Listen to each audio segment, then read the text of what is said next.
Hi, I'm Gerald Lawrence with Magnolia Woodturners.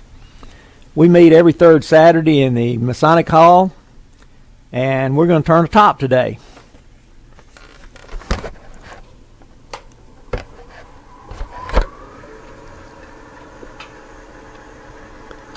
Start out, we got to turn the bottom to a point, or a moderate point, let's put it that way. So we'll have something to spin on. Funny thing about points is, points for tops are better if they're not sharply pointed, but just a moderate, kind of rounded over slightly. So now I'm going to sand that just a little bit before I do something else to it. And we turn the speed down when we sand. Okay, let's go back up just right there. Alright, this is something called a chatter tool, and this makes little chatter marks. And I have to move over a little bit more.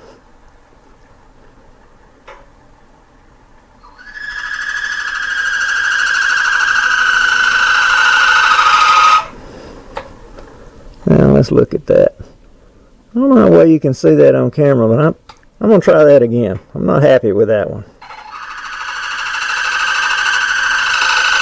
The harder you press, the bigger these marks get, but also affected by the speed. Okay, that's better. Now I'm going to go to my magic crayon box. See my magic crayon box? And pick out a color. Let's see. Let's try red on this one. Now I'm going to turn the speed down considerably. And then we're going to do this. Not too bad, but let's put a little bit more color in it. I put too much. Now we're going to reset our tool rest and go to the back and turn a handle for this thing. After all, you can't get a hold of it if there's not a handle.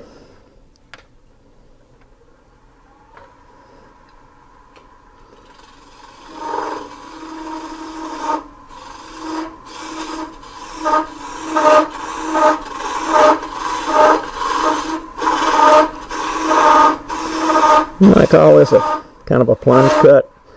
I'm using a bowl gouge for this part. There are any number of tools that would do the same thing.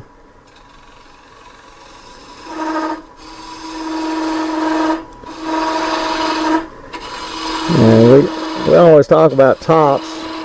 Just about all turners turn tops. When we do, all of us have a different idea of what it ought to look like. Well, this is my version of a top. It does change a little bit from time to time. Like the chatter, I hadn't been doing the chatter. I had been doing what I'm going to do on the back for that. But I decided, well, we'll do chatter for this.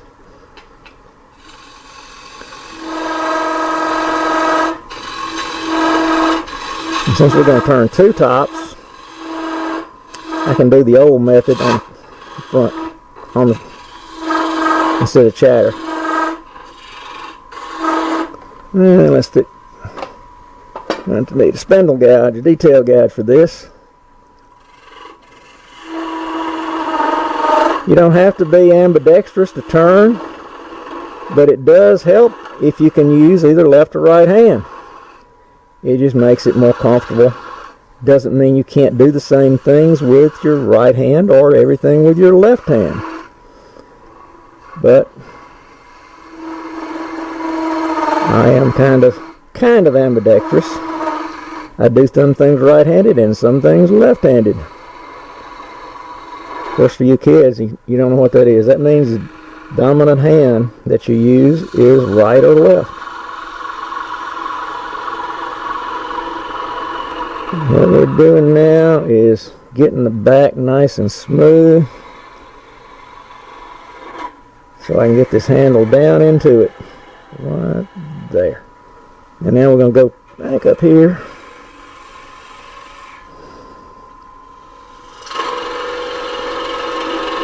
Sometimes I do little short handles and sometimes I do long ones. Kind of depends on the amount of wood I got.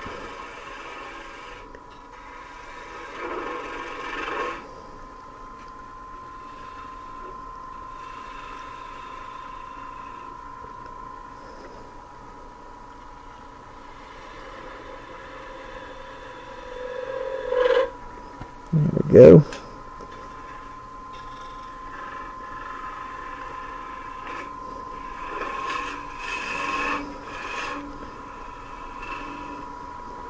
And we're going to take just a little bit of sandpaper. See the big pile of shavings? That's what happens when you turn wood. You always have a lot of shavings. I put them in my flower bed at home. Don't make the flowers grow, but it keeps the weeds from growing. Let's see, I feel a little irregularity there.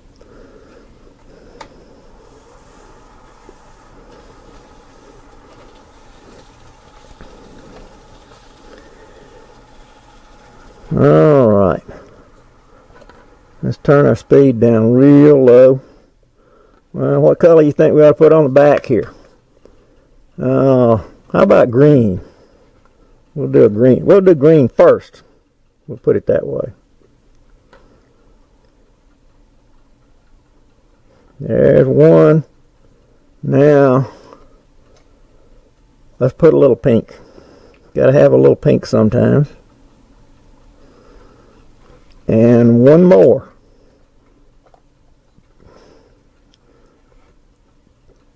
That's a blue, kind of purple.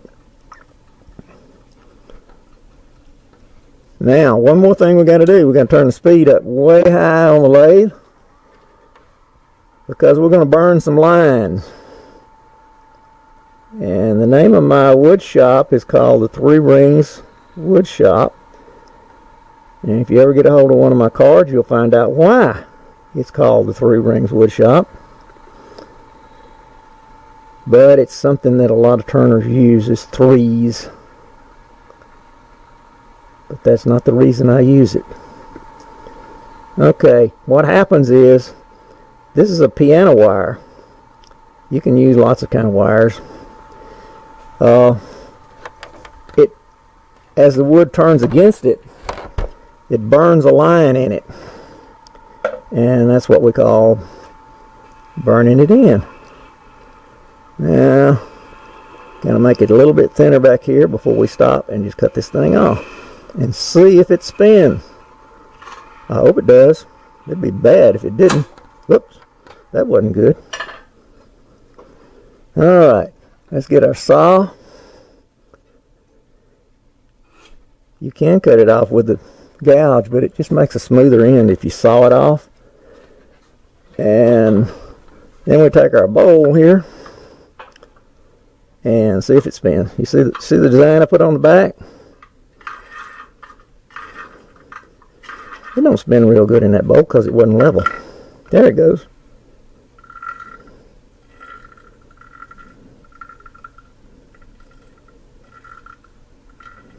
They turn for a good while. Oh. Okay, that's the front. That's the back.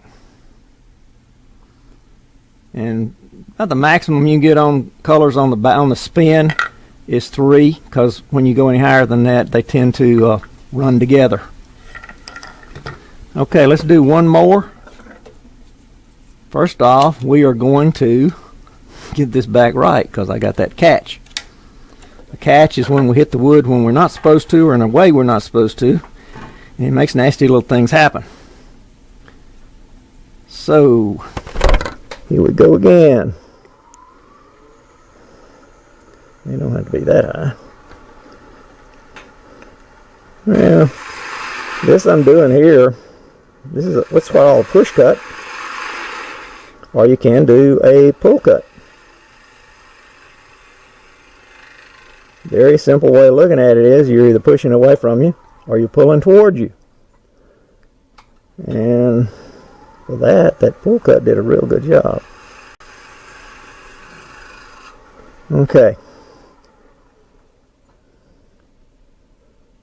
I got a little bark on this one, which is not real good for tops, but it works. Now, we're going to do what I told you I sometimes do on this side, is we're going to put some nice little swirly marks. Oh, let's get a dark green. This ought to do it. And again, you can do more, you can do less. We're going to do one more though. Here we go. And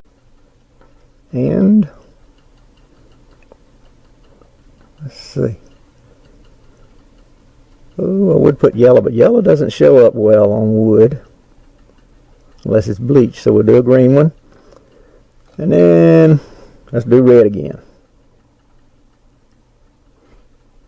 Okay. Now we got to burn our lines.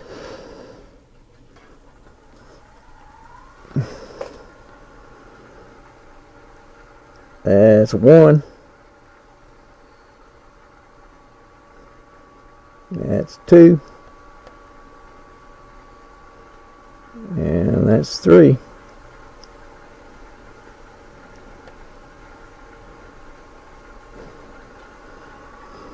Okay. And now just a little bit more shape on the back of the handle.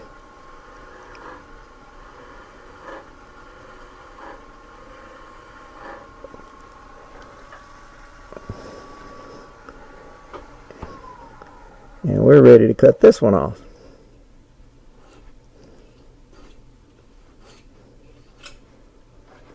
And get our trusty little bowl. And